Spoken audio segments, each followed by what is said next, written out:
Sasha Martinengo. Storming down the pit lane. Weekdays from 12 to 2 p.m. Central African Time. On balls.co.za. So he's a man who's taken a long time to actually get his techno savvy on Twitter, but he's now joined Twitter after all of these years. He is the president of FOSA, which is the Formula One Supporters Association. He's the one and only Georgio Zorbas, and he's joining us from, where do you live? Leicester, Leeds.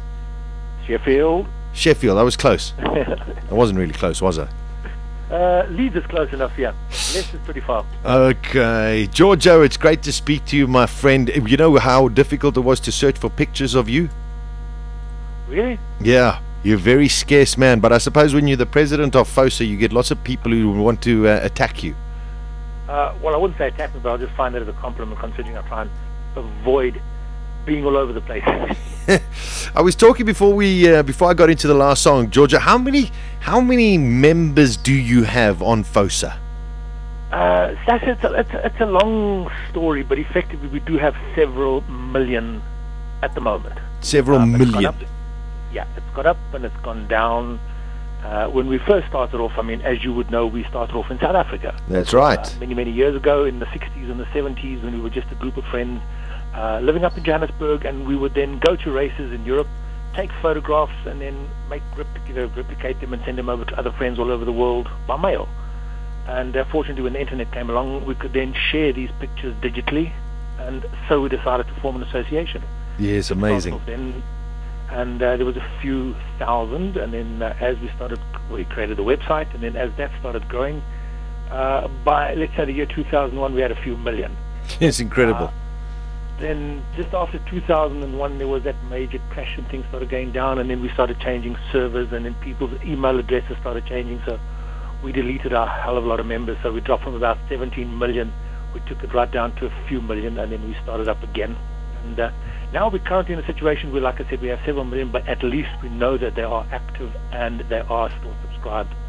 Yeah, that's incredible stuff, Georgia. And I'm also proud to say that FOSA are the suppliers of all of my Formula One news on my website. That's correct, yep. That's what I say, that supplies all the stuff for you on your website. Yeah, incredible. Just reading some stuff about Maldonado and Grosjean, and unbelievable. Georgia, that's a great title for them to develop. Yes, yeah, the Kings of Crash. The Crash Kings.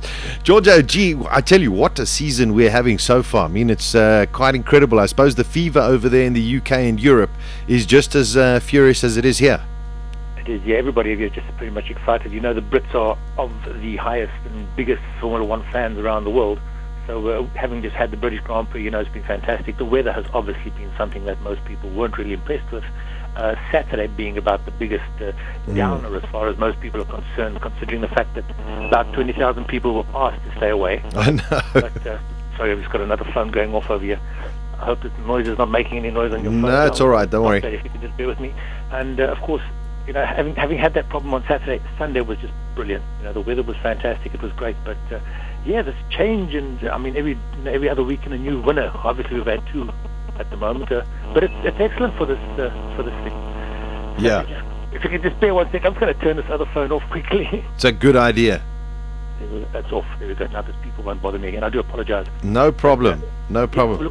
We're really looking forward to this German Grand Prix this weekend. I mean, it's going to be great, and I mean, of course, you know, you're always at them as well, and you know, you do know it is a benchmark for a couple of drivers this weekend. Well, surely. I mean, this is make or break. I mean, this weekend and Hungary before the big sort of summer holidays, but it's definitely make or break for a couple of them. It is. You know, the whole thing is, how is people like Bruno Senna going to fare, even though there's a lot of rumors going around that he's not going to be dumped, but obviously you do know performance is a major thing. Sure. The other thing as well to look forward to this weekend is Lewis Hamilton is celebrating his 100th Grand Prix race, and Heikki Kovalainen is celebrating his 100th Grand Prix weekend. Yeah, which is, I think that's going to be great. And listen, you got to believe that Lewis is going to bounce back in the best possible way. Well, this is the thing, you know, he always seems to have a performance drop when certain aspects in his life aren't seeming to go his way. Whether his love life that takes a dive, or whether it's his contractual obligations, which when he's trying to renegotiate new contracts, whatever it is. But unless Hamilton seems to get everything and all his ducks in a row and everything happy for him, then he performs. The car has a minor little glitch. He seems to fall off the rails.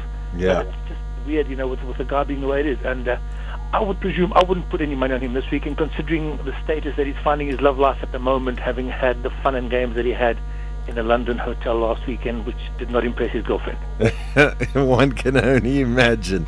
But I think also, Georgia, you got to look at the fact that Mark Webber's announced that he's staying with Red Bull. I think all of a sudden the strong hand that Lewis and Simon Fuller had with negotiating with McLaren all of a sudden got weakened by quite a bit, because there's no real.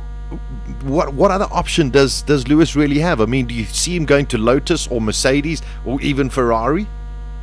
Well, for going to Ferrari, that would be a tall order, because Massa at the moment is still believing that he is still good good to be in that. Sure. Team. The fact that Webber is no longer in that over there has killed a lot of the rumors that were going around. As far as having Lewis next to Alonso, yes, they will sit and both say in any press conference that they have sitting together that they will be quite happy to drive with each other, when we know that it's just a front that they're putting on and they wouldn't exactly work too well together. And plus as well, having had Alonso go across to Hamilton's backyard a couple of years ago and not do too well, I doubt you're going to see the shoe going onto the other foot with Hamilton going across to Ferrari. Plus, I don't think Hamilton would quite fit in the surroundings of Ferrari, and if anybody would know, you would know that, considering what type of his temperament he is and the way that Ferrari runs. Yeah. And then as far as Lotus go, they've got Grosjean, who's doing pretty well, even though he is the crash king. They've got Kimi Raikkonen in there, and believe it or not, Raikkonen is of the driver that has the biggest followings out there. If you cannot believe, if you, for example, shout Raikkonen, you've got 10,000, millions of people all of a sudden interested. Yeah. So there are select drivers in Formula One that seem to attract the attention like no other driver can, Raikkonen being one. So Lotus won't get rid of him. If he keeps on performing, obviously it's good, but I think it's more than a performance statistic required for him to be in the seat with Lotus, because they sell things and they have all the media they want and everybody wants to be close to the guy. It's weird. For somebody that says as little as what he says, he speaks the loudest. And what other team can Hamilton go to that can supply him with a car? Maybe the year after, if Webber leaves, he might be offered a job by Red Bull, which is not too far away for him to move, because Milton Keynes is still in the UK, still in England, so it's pretty close for him. But I really can't see him going anywhere else other than McLaren. So I think they have the upper hand in this negotiation at the moment. Yeah, I couldn't agree more. I don't see Lewis moving away. I want to go back, Georgia. You mentioned Bruno Senna, and you know what? Credit where credit is due. All of these drivers are there for a reason, and they all are very, very good at what they do. But waiting in the wings at Williams is this youngster called Valtteri Bottas. And to me, if Williams don't give him a seat, someone is going to snap him up. And this kid, in my opinion, is going to be a world champion. Yes, I agree with you, but I will also tend to hold back on that thought as well, because considering that he's still only in GP3 at the moment, yeah, he hasn't progressed any further. He hasn't lit GP3 quite a light at the just at the best of times. And looking at his times that he did at Silverstone last week in the young driver test was good. Funny enough, Williams don't seem to put out the times that he produced when he was testing, but then it would be difficult to compare the times he was doing against teams like the HRT cars that were going around in those circumstances. So, but Valtteri Bottas is good by all means. Being a Finn, like I say, he would probably have financial backing behind him. But ultimately, at the same time, I don't think it's down to Bottas being the one that's filling in the seat, but more a criteria of actual sponsorship arriving at the team. Because at the moment, with Pastor Maldonado's Venezuelan contract and the petroleum money that's coming in from that side of it, the South American aspect of the driver in that car is a massive market for Williams. So the Embratel that is coming along with Bruno Senna is another big thing as well. Sure. Which, I mean, obviously, in Brazil, that's a major sponsor as well. And as long as they can keep the Southern American market, how can I say, interested in the team, that is going to be the driver that's going to stay in there. If somebody could convince Frank Williams or Toto Wolff that maybe some other market would be better, Chinese or something like that maybe, then we might find Bruno Senna's getting his seat threatened. But at the moment, as long as he stays there, he'll be fine. But he does need to start performing a little bit more. Yeah, no, I couldn't agree with you more. I really do think that his days, in my opinion, unfortunately are numbered for Bruno Senna. As long as Pastor Maldonado, as president of Venezuela, continues to win the elections, I think Pastor will get lots of money. So that should be okay. Well, Chavez is good. I mean, and funny enough that Hugo Chavez is quite a massive Formula One fan, believe it or not. Yeah, no, I believe so. I want to pick your brain, Georgia, on Fernando Alonso and his performance so far this season. Massa, how can you compare it? I mean, Felipe Massa just against Fernando Alonso just shows you the league that the guy's in. Yeah. He's pretty much at the moment, in my opinion, the way that Schumacher used to be when he was busy reigning everything for the 5 years that he was champion. You give the guy a car that's not exactly the top of the field. I won't call it a duff car because it isn't. Mm-hmm. Okay, I mean, it's just at the beginning they were a little bit slower, or they thought they were, but he embodies, the entire picture and everything that a Formula One driver should be is Fernando Alonso. His fitness is key. I mean, you could see that in the cycle ride that he did out of 60 riders, and the time trial he comes in third or something the day before Yethro or last weekend. The guy's ability to develop a car and put out stops and things where, pointers where they've been struggling to find performance. He's been doing it because he's the one that's been testing all the time in all the situations, being, with the qualifying and that. And it's difficult to say on the occasions when obviously the Ferraris have been down in 11th and 12th place like they did the other day when they didn't get into beyond Q2 and that type of thing. But if you consider those races, there was 1 second between the top 15 cars.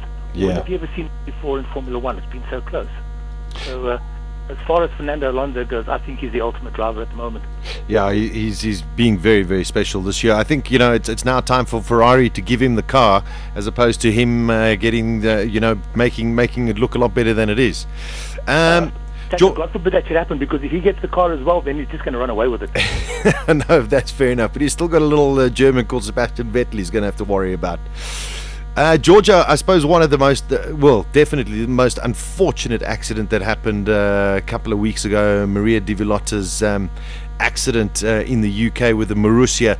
And I see that the team have come out yesterday saying that the findings is that there was nothing wrong with the car. So it looks as though it very, very much is unfortunately driver error. So, Sasha, that's exactly what you would expect the team to say. Not that I'm saying that it's not true. By all means, this is purely an opinion. And they already did come out and say that that was the case on the day that it actually happened, that there was nothing wrong with the car. A lot of people were saying that she wasn't used to the circumstances or the systems of the car and the things that happened. The fact that the truck was nearby was a silly thing, which obviously was bad. That was an accident. But with regard to the car, I mean, as far as Maria Di Villotta goes, she is not a rookie. She's a 30-odd-year-old woman who has been racing in the Super League Formula Series, who has had a lot of major Formula One names from the past in that series. Okay, she hasn't been a winner, but if you go back and you research any of the results that she has had in those races, she's not a bad driver by all means. So as far as that circumstance goes, you can expect the teams to be the first one to say, well, hang on, we put our hands up and this is not our fault, we did not create this issue. But we are waiting for a second independent evaluation from from the British what do they call it, safety and regulation stuff. Health and safety, the health and safety stuff over here, and they will then come out with the thing. Who from them or their side will be the ones that will make a determination of the data that they actually produce from the team itself? I don't know who's going to interpret all of that stuff, but I will wait and see how they decide and how this is going to happen, and specifically what happened at the time to cause her to go in and have that nasty accident, which unfortunately just happened to have been at the helmet height had it not been anywhere else, Yeah, just unbelievably unfortunate. Georgia, it's always great to catch up with you. Hopefully, I think maybe we should catch up with you after the Hungarian Grand Prix and go sort of like a midterm report. Give me a call and then I'll let you know where I am, and I'm sure we can make a time. Okay, that'll be awesome. Georgia, great to speak to you, my friend. Look after yourself. Excellent, Sasha. Okay, bye-bye. There we go. Georgio Zorbas, who is the president of the Formula One Supporters Association, and you can link to them via my website, f1sasha.com, and of course you get the latest in the world of Formula One.